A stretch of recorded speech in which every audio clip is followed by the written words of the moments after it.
सारे लोगों का जिंदगी को बर्बाद कर दिए हैं और अपाहिज हो गए हैं आप। छोड़ दीजिए चेयर को। कौन होता है जी 42 महीना से इंतजार करेगा? एक दिन में 243 विधायक का वोट का गिनती हो जाता है।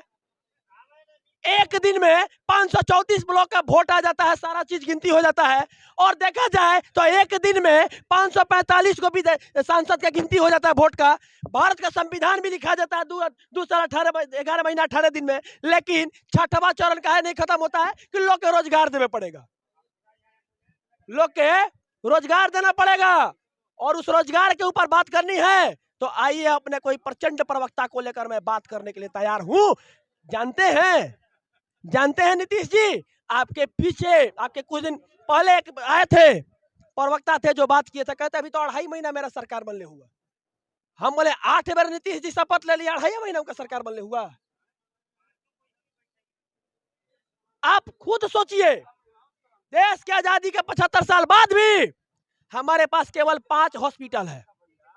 एम्स, पीएमसीएच, एनएमसीएच, आईजीआईएमएस, एक नालंदा में है, एक शायद मुजफ्फरपुर में है। 5-6 गो है ना जी। यानी 1 करोड़ लोगों पर, 1.5 करोड़ लोगों पर एक हॉस्पिटल है जो बढ़िया है, जिसमें ट्रीटमेंट हो सके।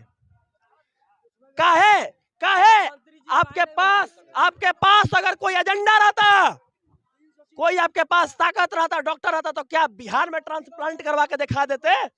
तब आपको मानते कि लालू यादव को सिंगापुर क्यों भेजे? क्या यहाँ का लोग स्किल्ड नहीं है? आपके आंख में बीमारी होता है तो चल जाते हैं दिल्ली, हॉस्पिटल दिल्ली है। क्या यहाँ के आरक्षण वाला डॉक्टर है आनर कर देगा? भरोसा नहीं है। कल से हम लोग का भूख हड़ताल है।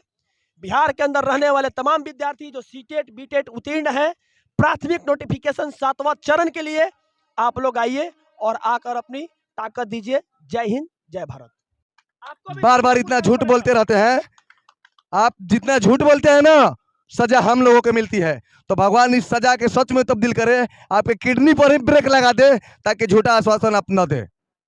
जागो बिहार चैनल के माध्यम से हम दिखाना चाहेंगे कि जब 6वां चरण की बहाली आई थी, बोला गया था खत्म हो जाएगा तो अति शीघ्र 7वां चरण दे देंगे।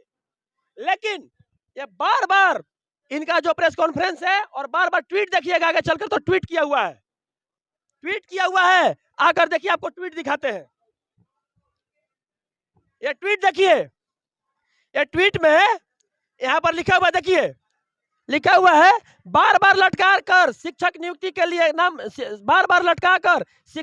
के नाम पर अभ्यर्थियों के साथ कुर मजा करना सरकार बंद करे। हम पूछना चाहते हैं उन मंत्रियों से, जब 1 तारीख से अगस्त में आंदोलन किए थे तो 9 दिन आकर जो देखे तो क्या अखवा में मोतियाबिंद हो गया है आज? कि मोतियाबिंद हो गया है कि आयती खराब हो गया, रेटिना खराब हो गया है,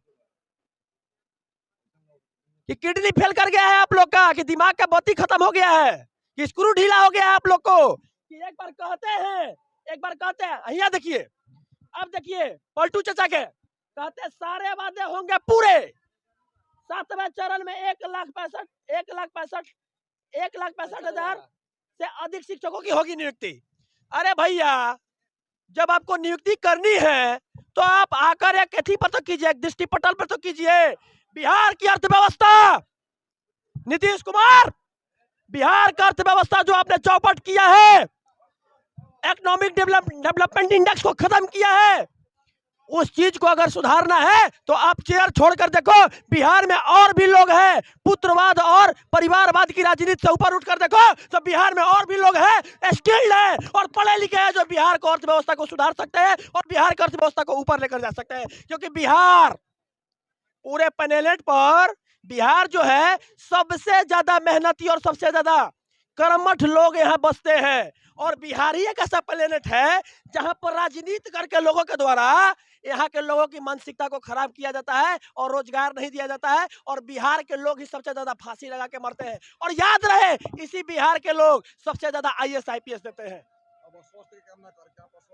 हम मानते हैं, हम मनाते हैं कि आपके जैसा मंत्री बिहार में नहीं रहे, क्योंकि आप अपने चेयर के लिए सारे लोगों का जिंदगी को बर्बाद कर दिए हैं और अपाहिज हो गए हैं आप। छोड़ दीजिए चेयर को। कौन होता है जी 42 महीना से इंतजार करेगा? एक दिन में नमस्कार दोस्तों, मैं हूं मिकू पाल और आप देख रहे हैं जागो बिहार। तो साथियों, हम लोगों का 22 तारीख से परमिशन मिल चुका है अनिश्चितकालीन आमरण भूख हड़ताल के लिए। देखना यह है कि बिहार के शिक्षक अभ्यर्थी जो 7वें चरण में शिक्षक बनने वाले हैं, उनके तरफ से कितना सहयोग मिल पाता है, क्योंकि ये लड़ाई ना हमारी है ना आपकी है, ये प्रदेश की लड़ाई है। तो पूरे प्रदेश की लड़ाई के लिए हमारे साथ प्रदेश संयोजक CTET-SK का सत्यम जी है। हम उससे जानना चाहेंगे कि अनशन के बारे में क्या रणनीति है और कौन कौन लोग अनशन पर बैठेंगे और बिहार के अभ्यर्थियों की तरफ से कितना आप सहयोग चाहते हैं। आज हमारी लड़ाई जो है लगातार 4 नवंबर से चल रही है और यह लड़ाई नोटिफिकेशन, प्राथमिक नोटिफिकेशन के लिए चल रही है। और बिहार के मुख्यमंत्री जो क्रमहीन मंत्री हैं, उनकी चुनौती का सामना करने के लिए हम लोग तैयार हैं, क्योंकि उनके अपने कुर्सी के चलते न जाने कितने लोगों का जो जिंदगी है वो बर्बाद हो गई। आज देखा जाए तो वो अपनी चेयर बचाने के लिए बेरोजगार के सीना के ऊपर पैर रखकर और बेरोजगार के परिवार के ऊपर पैर रखकर उन कुचलकर वो क्या करते हैं कि दूसरी टीम से जाकर हाथ मिलाकर और बार बार CM बन जाते हैं।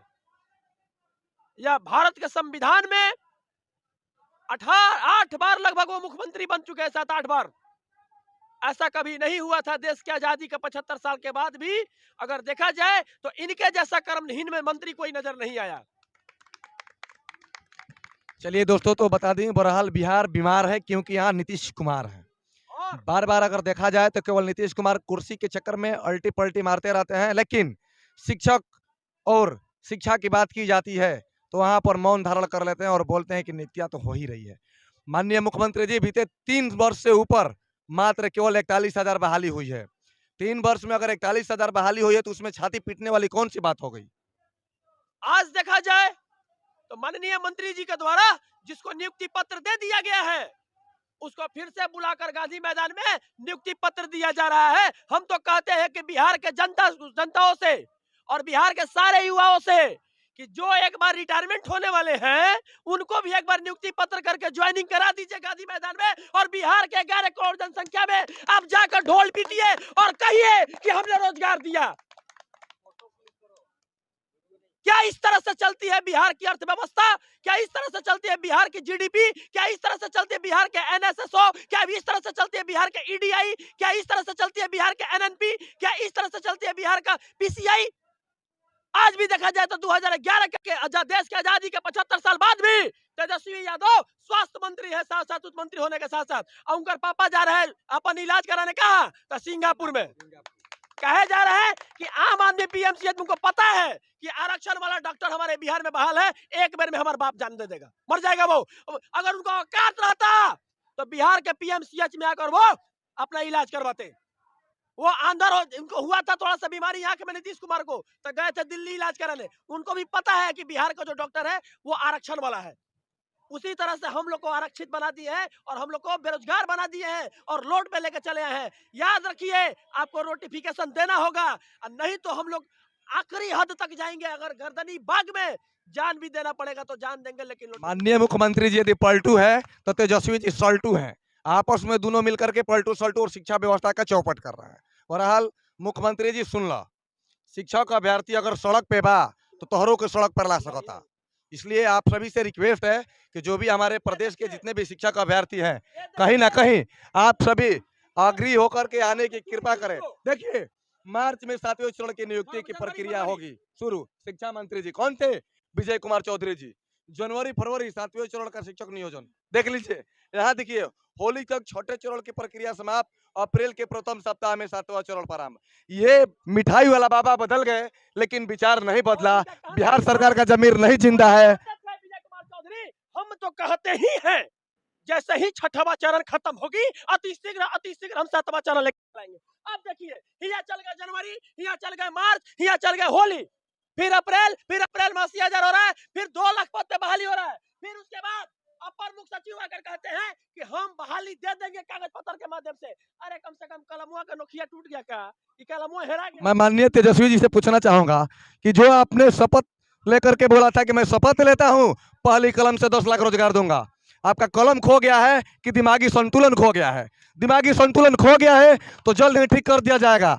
अभी उप मुख्यमंत्री जी गुमान में नहीं रहिए, आप मुख्यमंत्री बनने वाले हैं। अगर अभी आपका वर्चस्व इस प्रकार से दिखाइएगा, घमंड और अकड़ भगवान का प्रसाद होता है, आप भी वहीं चले जाइएगा।